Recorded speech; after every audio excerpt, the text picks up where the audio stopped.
One of the hardest things I think about being with an avoidant is that they give you no barometer to live in between. So, for example, if you're dating someone who is not avoidant, let's say you're just dating like a healthy person, they will give you barometers for how they feel about certain things. So, for instance, like, here's my barometer on what I consider cheating to be.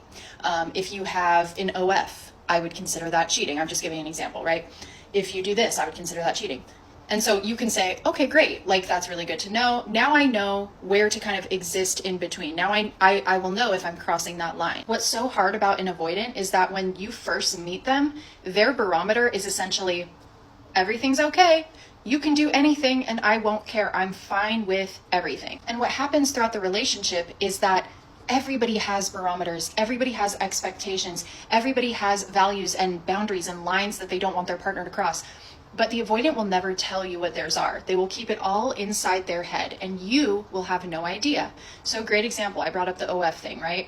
So when I first met my ex, I told him right away that I had one. And of course he was, great, that's fine, I don't care, blah, blah, blah. So as the relationship continued, I continued to have an OF like I always did.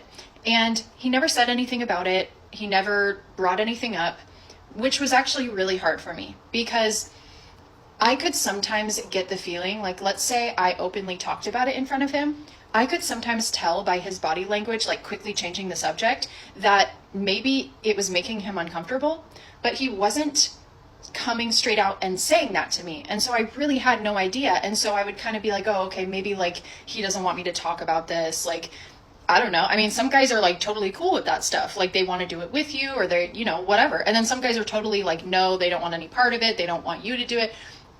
How do you know if your partner's not telling you? And this puts this really unfair disadvantage on their partner to have to learn how to read their mind to try to find the barometer with certain things, but you never really know for sure because you're just going off body language and like subtle nuances in their mannerisms, but you never really know because they will not tell you. And then one day out of the blue, they will leave you because in certain ways they feel that you have gone over the line of their barometers. But how were you supposed to know? Literally.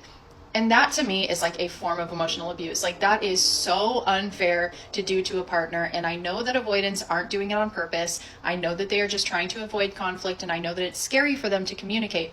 But I guess what I'm saying is that for those of us that have experienced this, who maybe have a tendency to feel guilty and think back on the relationship and wish that we could have shown up better or wish that we could have acted perfectly or done this or done that, we couldn't have.